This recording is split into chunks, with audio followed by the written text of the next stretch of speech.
ஏன் இதயத்தை எடுத்து வைங்க டாக்டர். உயிர் போனா வராது. ஆமா சார், ஆமா உயிர் போனா திரும்பி வராது. புவி, உன் கணேசன் வந்திருக்கேன். புவி,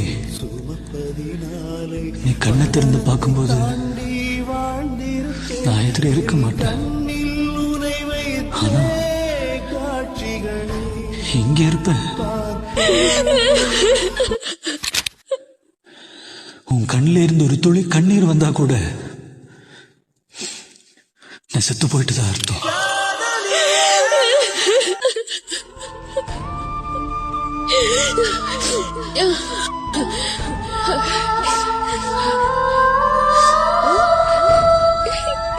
இந்த உலகத்துல என்ன விட கொடுத்து வச்சவங்க யாருமே இருக்க மாட்டாங்க.